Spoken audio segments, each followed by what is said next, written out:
चलिए, इसमें हम लोग देखे थे कि विकास, वृद्धि और विकास देख लिए थे। अब यहाँ पे देखना है विकास की विशेषताएं।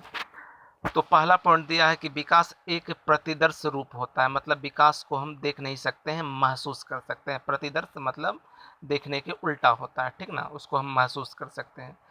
आगे दिया है कि विकास सामान्य से विशिष्ट अनुक्रियाओं की ओर होता है। विकास में पहले बच्चा सामान्य बात सीखता है और फिर वो विशिष्ट बातों को सीखता है। जैसे ए से पहले पहले ए सीखता है और फिर ए से एप्पल सीखता है, या पहले अगर उसको हम सवाल देते हैं तो पहले दो तीन एग्जाम्पल उसको देना पड़ता है सामान्य बातों का।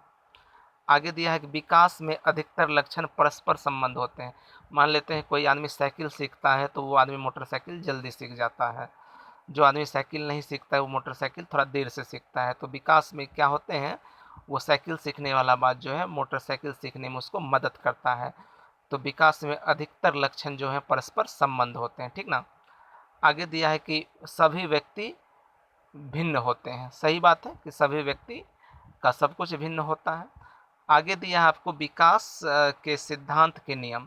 तो विकास के कुछ सिद्धांत के नियम है। पहला आप देख रहे होंगे मस्तकानुमुखी विकास। कहने का मतलब आप याद रखेंगे कि गर्भ में बच्चा का पहले सिर का विकास होता है, सिर के विकास के बाद धड़ का विकास, तब हाथ का विकास, तब पैर का विकास, ठीक ना। पहले क्या होता है, सिर का विकास होता है, तब धड़ का विकास होता है, तब हाथ का, तब पैर का निर्माण होता है। आगे दिया है निकट से दूर का सिद्धांत। तो केंद्र के निकटवर्ती अंग का निर्माण। जैसे मान लेते हैं पहले बच्चा अगर उसको कुछ पकड़ना तो संपूर्ण हाथ हिलाता है और फिर धीरे धीरे वो उंगली हिलाना सीखता है। तो उंगली जो है केंद्र से दूर है, उसका लक्षण बच्चे में बाद में दिखता है। फिर एक उंगली पे वो कंट्रोल भी कर लेता है।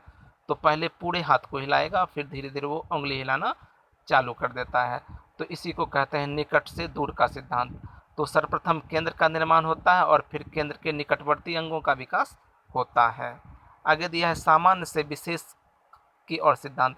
पहले बच्चा सामान्य बातों में विकास होता है, सामान्य लक्षण में विकास होता है, और फिर विशिष्ट लक्षण में उसका विकास होता है। तो सामान्य से विशेष की ओर जाता है, ना कि विशेष से सामान्य की ओर। फिर दूसरा दिया है सुधार के नियम। इसमें बच्चा गलती से सीखता है और सुधार भी करता है। अगर गलती से कुछ गलत सीख लिया तो उसमें सुधार करके फिर वो पुनः सीखता है, या कोई सवाल गलती बना लिया तो उसमें सुधार करके पुनः वो सही करता है। आगे दिया है सभी व्यक्ति जो होते हैं भिन्न होते हैं। आगे दिया है आपका विकास को प्रभावित करने वाले कारक। तो विकास को प्रभावित करने वाले क्या कारक हैं दोस्तों, आप देखिए। एक में बुद्धि। अगर बुद्धि किसी का अधिक मतलब अच्छा होगा तो वो विकास जल्दी करेगा, तो इसको डेफिनेशन हम बाद में देंगे। आगे दिया है प्रजाति। प्रजाति के बारे में आप यहाँ देख रहे होंगे मैंग्लोइड प्रजाति है, यहाँ निग्रोइड प्रजाति है। तो नेक्स्ट वीडियो में या नेक्स्ट आपके जो स्क्रीनशॉट भेजेंगे उसमें प्रजाति के बारे में हम बताएंगे कि मोंगलेट का विकास पहले होता है, ये प्रजाति है, ठीक ना। और निग्रोइड का विकास जो होता है बाद में होता है। फिर परिवार में स्थान। आप देखेंगे कि जो बच्चा पहले जन्म लेता है उसका विकास कम हुआ, और जो बच्चा बाद में जन्म लेता है उसका विकास अधिक होता है। अभिप्रेरणा, किसी से अभिप्रेरणा लेके लिंग, इस पे हम बाद में डिस्कशन करेंगे। आपका बुद्धि पे यहाँ पे डिस्कशन किया हुआ है, ये जो पहला पॉइंट था बुद्धि। तो तीव्र बुद्धि के बालक का विकास तीव्र व सामान्य बालकों का विकास धीमी गति से होता है, ठीक ना।